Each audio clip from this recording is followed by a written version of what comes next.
कांग्रेस की स्थिति है और जो नेताओं का आपस में जो झगड़ा है और जिस तरीके से कार्यकर्ताओं की अनदेखी हो रही है, मैंने जिंदगी भर कांग्रेस पार्टी में रहकर कांग्रेस पार्टी की और लोगों की सेवा करने का प्रयास किया।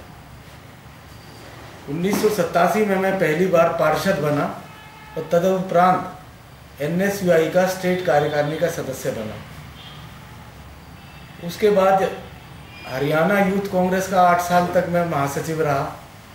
2 बार यहाँ पलवल नगर परिषद का चुना हुआ नुमाइंदा रहा। मार्केट कमेटी पलवल का 2 बार मैं चेयरमैन रहा और हरियाणा प्रदेश कांग्रेस कमेटी का पिछले 20 बरस से मैं डेलीगेट था अब तक, और जिला कांग्रेस कमेटी का 3 बार मैं यहाँ पर अध्यक्ष रहा और उसके बाद हरियाणा पब्लिक सर्विस कमीशन का भी मैं सदस्य रहा। और अब जो कांग्रेस की स्थिति है और जो नेताओं का आपस में जो झगड़ा है और जिस तरीके से कार्यकर्ताओं की अनदेखी हो रही है, उस स्थिति से मैं बहुत खिन्न हूँ। और मैं ये समझता हूँ कि जिस तरीके से भाजपा ने श्री नरेंद्र मोदी जी के नेतृत्व में पाकिस्तान को जो ये जवाब दिया, सब लोगों के अंदर देशभक्ति की भावना इस प्रकार से जागृत हुई है कि हमें देश प्रेम को ध्यान में रखते हुए जो ये मजबूत पार्टी है भारतीय जनता पार्टी, उसका साथ देना चाहिए। यह इस समय देश की मांग है, समय की मांग है। तो सर, क्या आपने अपना जो त्याग पत्र है ऊपर प्रभारी जी को और प्रदेश अध्यक्ष जी को? हाँ, मैंने कल अपना जो त्याग पत्र है, अभी मौजूदा स्थिति में मैं हरियाणा प्रदेश कांग्रेस कमेटी का सदस्य हूँ और यहाँ का जो हमारा प्राथमिक सदस्यता होती है उससे इन दोनों पदों से कल मैंने त्याग पत्र देते हुए अपना त्याग पत्र अखिल भारतीय कांग्रेस कमेटी के महामंत्री व हरियाणा के प्रभारी श्री गुलाम नबी आज़ाद साहब को व हरियाणा प्रदेश कांग्रेस कमेटी के अध्यक्ष डॉक्टर तंवर साहब को, अशोक तंवर जी को मैंने कल भेज दिया है और मेरा इस्तीफा वो मंजूर करेंगे, ऐसा मैं मानता हूँ। तो सर, आपको कोई मनाने की कवायद की गई हो कांग्रेस की तरफ से? कल से जब से मैंने इस बात को कहा है, सब तमाम हरियाणा में जो मेरे मिलने जुलने वाले हैं, अब बहुत से शीर्ष नेता हैं, उनके टेलीफोन आए हैं, परंतु जो भी मैंने ये निर्णय लिया है बड़े सोच समझ कर लिया है। मेरे साथ जो मेरी ताकत है, मेरे साथी हैं जो दिन रात मेरे साथ रहते हैं। जब बीजेपी पार्टी की ज्वाइन करने की बात आई तो कल मैंने यहाँ पलवल में, यहाँ महाराणा प्रताप भवन में अपने सब साथियों की मीटिंग बुलाई। जो भी मेरे साथी या समर्थक शुभचिंतक हैं, जो लोकसभा फरीदाबाद क्षेत्र में रहते हैं, होडल से लेकर तिगांव तक, उन सबको मैंने यहाँ पर आमंत्रित किया था। सिर्फ 1 दिन के नोटिस पे कल यहाँ पूरे के पूरे लोकसभा क्षेत्र से बहुत मौजूद लोग इकट्ठे हुए। लगभग 24-25 सरपंच भी वहाँ पर थे, चुने हुए पार्षद भी थे और जो इलाके की सरदारी है, चाहे वो किसी भी बिरादरी के हों, सब यहाँ पर एकत्रित हुए। जो मौजूदा राजनीतिक हालात हैं उनके बारे में मैंने सबको बताया और उनसे मार्गदर्शन मांगा कि इस समय में जब देश के अंदर राष्ट्रीयता की भावना इतनी जागृत हुई पड़ी है, हम सबको क्या करना है, कौन सी पार्टी में रहना है, किस पार्टी का साथ देना है, लोकसभा चुनाव में हमें किस पार्टी के साथ रहकर समर्थन देना है, उसके बारे में हम सब लोगों ने बैठ के चर्चा की।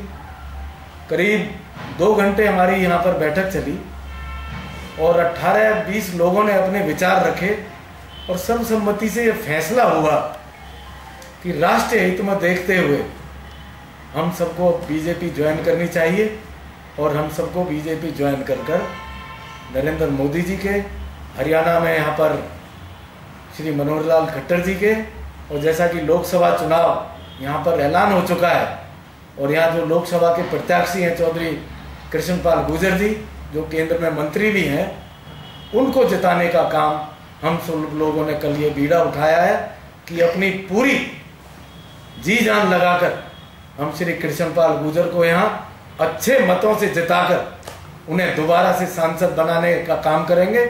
और ये हमें पता है बहुत वो भाजपा के अंदर स्थापित नेता हैं और निश्चित तौर पर जब नई सरकार बनेगी वह फिर दोबारा से केंद्र में मंत्री हो। देखिए, जब मैं कांग्रेस में था, मेरे बहुत से साथी जानते हैं कि उस समय मेरा बहुत सारा उत्पीड़न हुआ था, और मैं ये कहता हूं कि उस मामले के बारे में पलवल जिले में ही नहीं, फरीदाबाद जिले में नहीं, जो भी जागरूक राजनीतिक लोग हैं पूरे हरियाणा में, उस समय सब जानते थे कि हरेंद्र पाल सिंह के साथ बहुत बड़ी ज्यादती हुई।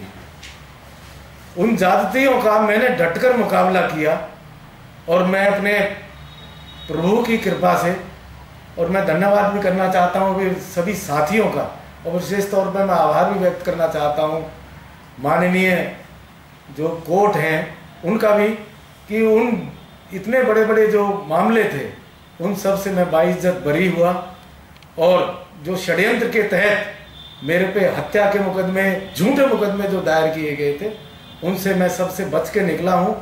वो उस समय जो कुछ हुआ वह बहुत पीड़ादायक था। अब मैं उससे बाइज्जत बरी होने के बाद उभरा हूँ, और अब अपने साथियों के साथ फिर दोबारा से राजनीति में अपना मुकाम ढूंढने के लिए फिर दोबारा से एक नई पारी आरंभ की है। मैं जिम्मेदार मानता हूं परिस्थितियों को।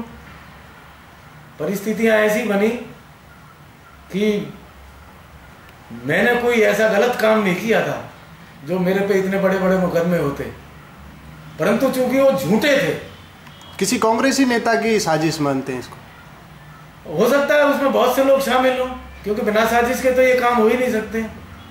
पर मैं तो धन्यवादी हूँ परमात्मा का कि मैं इन सब चीज़ों से अब उभर चुका हूँ। सर, एक आखिरी सवाल, कल मुख्यमंत्री जी के रैली में क्या आप अपने दलबल के साथ वहां पर जाकर भाजपा का दामन थामेंगे? बिल्कुल। या फिर कोई प्रोग्राम करके अपना रैली करके? बिल्कुल, मुख्यमंत्री जी पलवल के पास या औरंगाबाद में आ रहे हैं। वहाँ पलवल जिले की बहुत बड़े लेवल की रैली होने जा रही है, जिसमें लगभग 25,000 लोगों की वहाँ पर एकत्रित करने का बीड़ा उठाया हुआ है सबने। तो मैं ज्वाइन तो करूँगा, मुख्यमंत्री जी जब वहाँ पर मंच पर होंगे वो मुझे ज्वाइन कराएंगे। उससे पूर्व कल सुबह हम 8 बजे यहाँ महाराणा प्रताप पलवल पर एकत्रित होंगे सारे के सारे, मैं अपने साथियों के साथ। यहाँ पर सुबह जो केंद्र में मंत्री हैं और इस समय बीजेपी के जो भाजपा के प्रत्याशी हैं चौधरी कृष्णपाल गुर्जर जी, वो आएंगे, उनके साथ विधायकगण आएंगे, और जो भाजपा के जिम्मेवार इस समय पदाधिकारी हैं वो लोग यहाँ पर आएंगे। उनका हम सबका मान सम्मान करेंगे। फिर उनके साथ हम पूरे काफिले के साथ औरंगाबाद जाकर अपने मुख्यमंत्री जी के समक्ष वहाँ पर ज्वाइनिंग करेंगे। धन्यवाद।